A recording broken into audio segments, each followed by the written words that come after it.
Hare Krishna, Krishna Krishna, Hare Hare, Hare Ram, Ram Ram, Hare. Bhagavad Gita 1.40, Part 10, Sunil Sachi, here with you. This verse, when irreligion is prominent in the family, O Krishna, the women of the family become polluted. And from the degradation of womanhood, O descendant of Krsna, comes unwanted progeny. Purport: good population in human society is a basic principle of peace, prosperity, and spiritual progress in life. The Varnasrama religious principles were so designed that the good population would prevail in society for the general spiritual progress of the state and community. Such population depends on the chastity and faithfulness of its womanhood.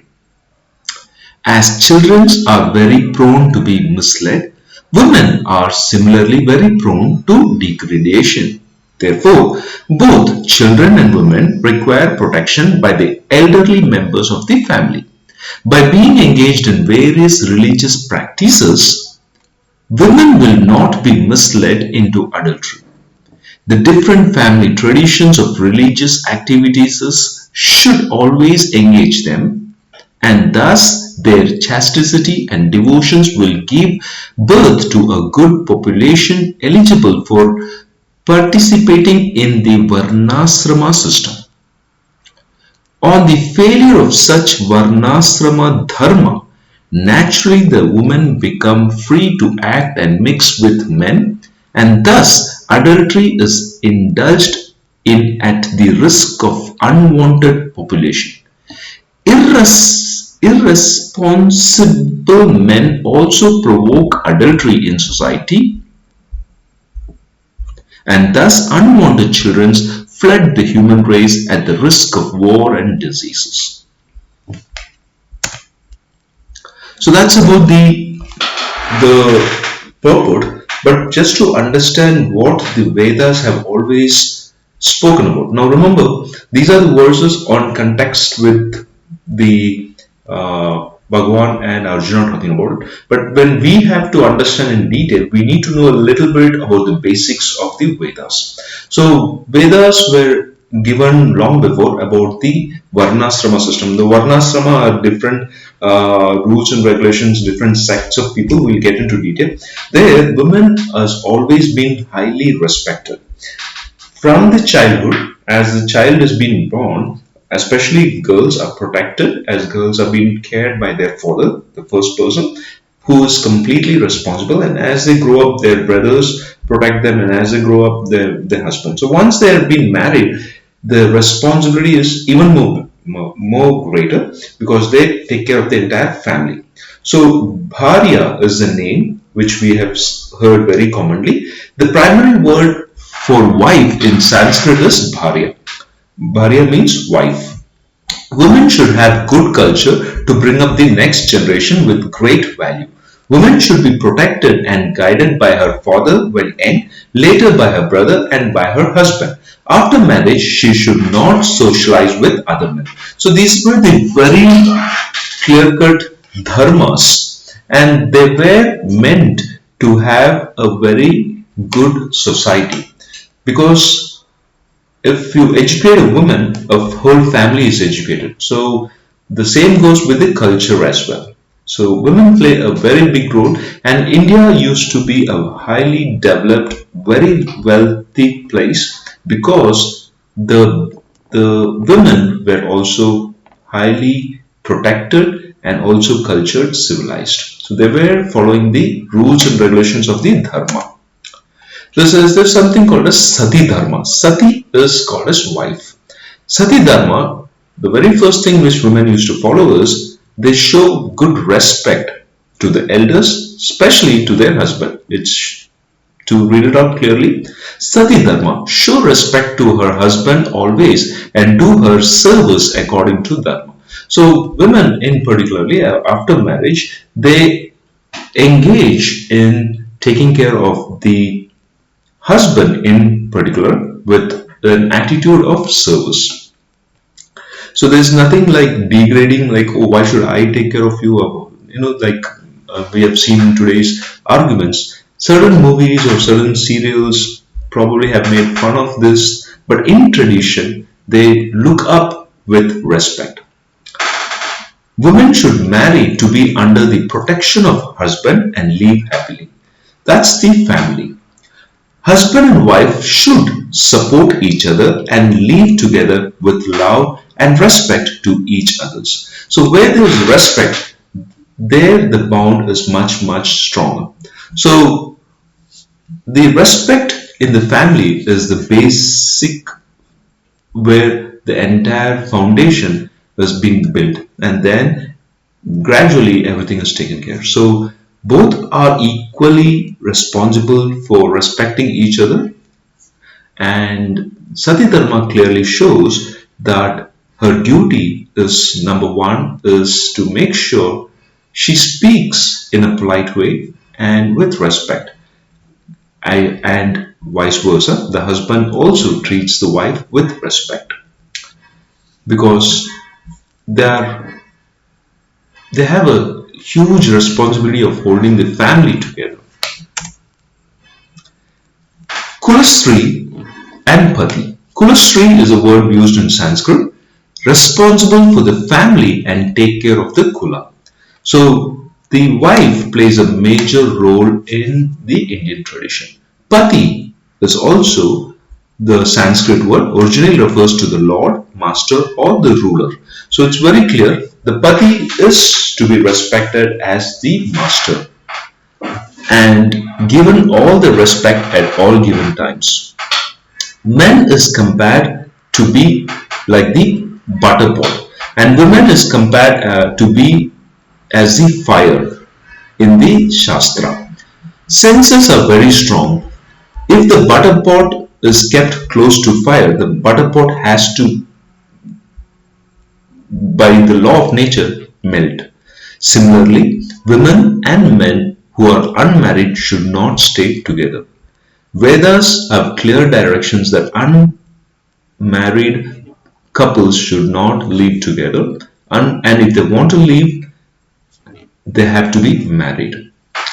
Vedic Dharma prohibits both being together without marriage or staying in an isolated place. March 2nd, Vedic civilization means the husband should be a sincere servant of Krishna and the wife should be a sincere maidservant of the husband.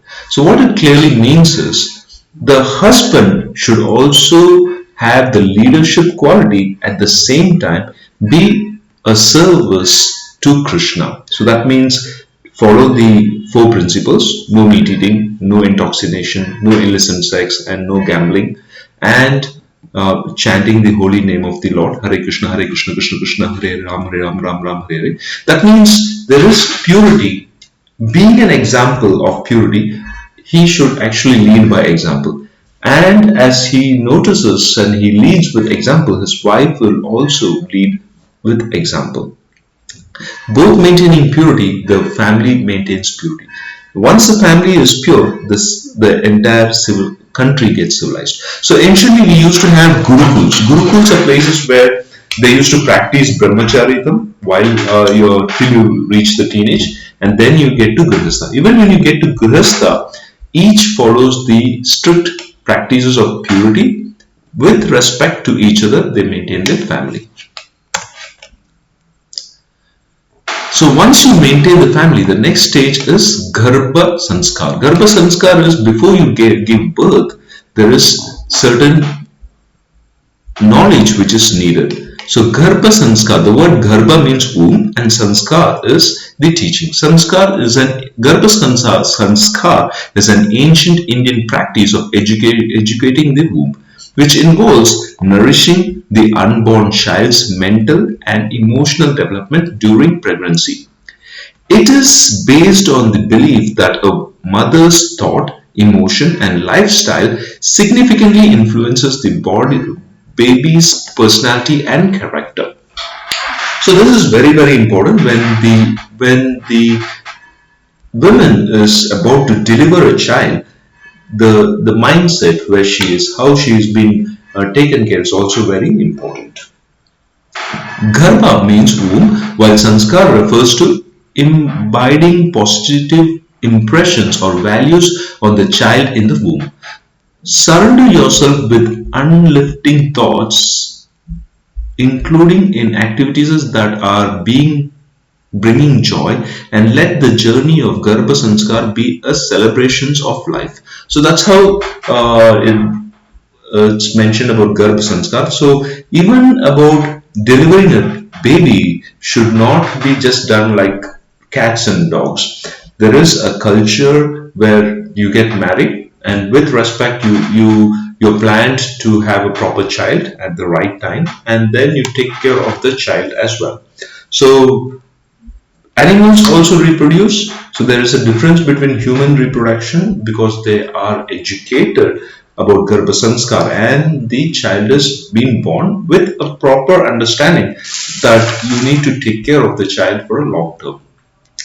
So as there is a saying, a child is a 20 years project. So you got to make sure you give your best at all times. As far as possible, both parents should be with the child, because once you have a child, you need to ensure that you are responsible, but at the same time, both of your presence is very much needed for the child. You cannot say that, okay, I'm going out and I'll make money and come and you take care of the child.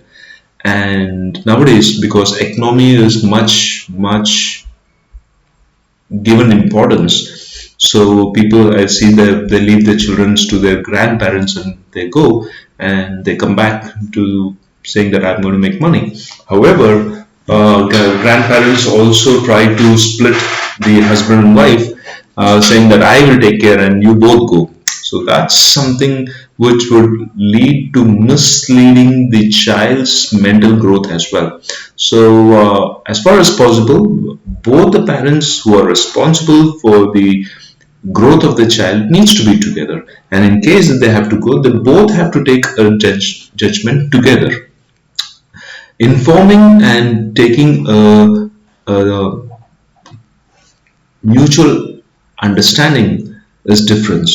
So people nowadays quarrel, just take self decision, just inform my decision, my way or the highway, and that's how families go through a lot of hardship.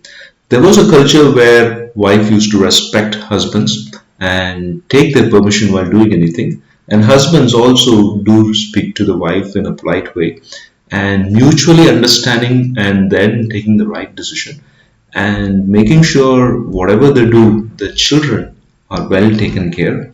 And the primary, most important thing was unity.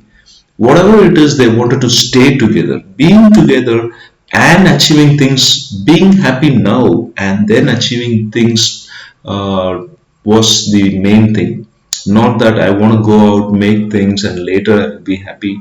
So that later never comes in life. So the most important thing is, one is, if you have a child, as far as possible, you got to be together. And if you have a husband, you have to be with the husband.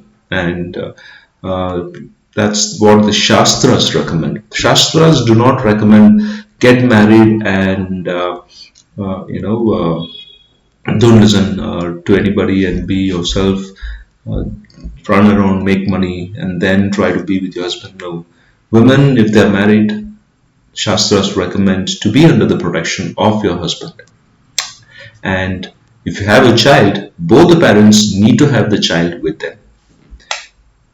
So the next thing is about society. In society before marriage, women used to have the choice of looking at those guys. So here there are four varnas in the society: Brahmin, Kshatriya, Vaishyas, and Shudras. So there are different class of men. Brahmins are the priest or the intellectual work they do about. Kshatriyas, the warriors, the rulers; Vaishyas, the merchants, the farmers; Shudras are the laborers. So generally the Shudras are not interested in the Vedic knowledge at all. They are the type where they keep working for the service of the others to make money. In this Kali Yuga, everyone is a Shudra. Only by Krishna consciousness can one purify oneself. So the women used to choose the right person whom to marry, and like I've seen people, they only wanted to marry somebody like who's in the government job, thinking it's a long-term secure life. But however, it's unpredictable nowadays. It's all about performances. If you work, you have your job, and one can elevate themselves to Brahmana, Kshatriya, Vaishna, or Shudra according to their own merits and willingness to work. But a girl once married and a guy who's married to her needs to be committed to each other. So earlier there was nothing called as divorce. People used to either marry or take sannyas.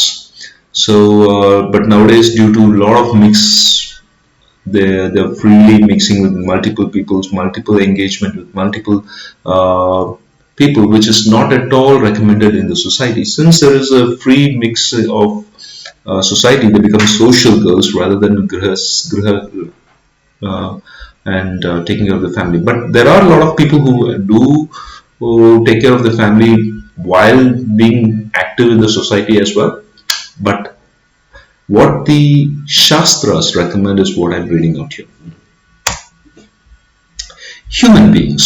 Human beings should not be born as cats and dogs. Human beings should be initiated, twice born, learn the Vedas and lead a pure life. So this is where the Brahmins, Kshatriyas and Vaishyas class come in, because Shudras say that they don't have time to study and they just try to work for the living. But Brahmins, to reach that 5%, have to invest a lot of time in study.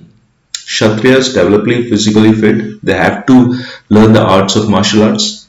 Vaishyas, trading and the business. In India, Brahmin avoid eating from Shudras, for what you eat will affect your consciousness. One must strive to uplift by learning the Vedas and Bhakti Yoga.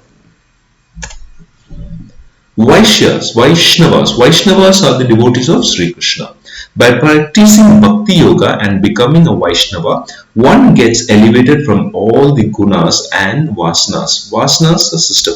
So there's sattvic, rajas and tamasic vasanas. Purity of the woman is important to have a pure civilization.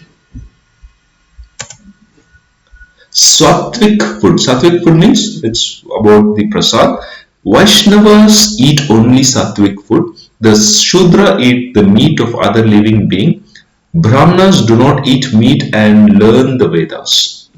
So what we are trying to say is what you eat actually is quite important. If you want an intellect to understand and be vibrant, vegetarian diets is the best thing.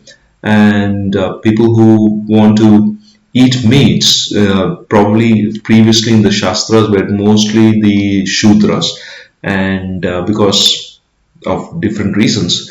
Brahmanic qualification, he studies and learns the Vedas, teaches others and accepts offering, for they do not work like Shudras. So basically, when they are learned and they are willing to teach, these are the two qualities of the Brahmana. In this yuga, all are Shudras because we all have to work hard. Hence, Bhakti Yoga and Maha Mantra like Hare Krishna, Krishna Krishna, Hare Ram, Hare Ram, Ram Ram has to be chanted, is very much recommended. Lord Chaitanya, he was born in 1486 to 1534, highly recommends the simple chanting of the Lord's name as the primary and most powerful means to achieving spiritual perfection in the age of Kali Yuga. He emphasizes that the practice known as Hari Nama Sankirtana or Kirtana is the easiest path to awaken one's dormant love for God. Sri Chaitanya Mahaprabhu says, engage yourself in the devotion service to Sri Krishna and serve the devotee of Krishna and always do Nama Sankirtana. That's chanting the Hare Krishna Mahamantra. Chanting Lord Chaitanya, practice chanting the name of the Lord by himself to lead as an example. So this is very mostly observed, before you chant, they revise this Mahamantra. Jaya Sri Krishna Chaitanya Prabhu Nityananda Advaita Sri Advaita Gadadara Srivasadi Gaura Bhakta Vrinda. Hare Krishna, Krishna Krishna, Hare Hare, Hare Ram, Ram Ram, Hare Hare. Srila Prabhupada's message: results of devotional service is to develop genuine love for the Supreme Personality of Godhead, Sri Krishna, Radhe Krishna. Loving devotion service to the Lord begins with hearing about the Lord. So Srila Prabhupada is always recommended. First it starts with listening the Lord's message. The Lord's holy name is called Shravana Mangala. This means the one receiving everything auspicious simply by hearing the holy name. This means the one receives everything auspicious simply by hearing the holy name. Krishna consciousness. If a girl is trained from the very beginning about Krishna consciousness, she will maintain the purity of self and the family. Even if her husband is not rich with material wealth, she will not insult her husband for wealth but will value good deeds over wealth and maintain healthy relationship with Krishna Bhakti. And when healthy relationship is maintained, Krishna will provide all the material and spiritual benefits. Krishna has promised to Arjuna, declare it boldly, O Arjuna, my devotee never perishes. So that was a promise given, and so it's put in very clearly here. Devotees of Krishna never perishes. To surrender into the Lord's thought, the transcendental medium of the spiritual master is to attain complete freedom of life. So that's how the Prabhu has explained that. Meditation and prayer works. Now, the most important thing is, poverty is the root cause of all miseries. One needs to be active and working in Krishna conscious to get out of poverty. Earning the wealth to maintain the family and a larger society is important. One has to get up early morning before Brahma Muhurat, complete his meditation and pray and start working as a service to Lord Sri Krishna. Bhakti Yoga to Sri Krishna. Food should be first offered to Krishna and take it as Sri Krishna's prasada. Prasada has the power to purify the mind and attract good fortune. Consider the body as a temple and accept only good, pure prasadam. Keep your body, mind and spirit healthy and joyful in Bhakti Yoga with Sri Krishna's Bhakti. Krishna, I am grateful that you have been always providing me more than I deserve. So this is an attitude of gratitude. So once you have an attitude of gratitude, life would look much simple and you would be much happier. So whatever you have, always be thankful, and thank you very much for being with me. Jai Sri Krishna. Hare Krishna, Krishna Krishna, Hare Hare.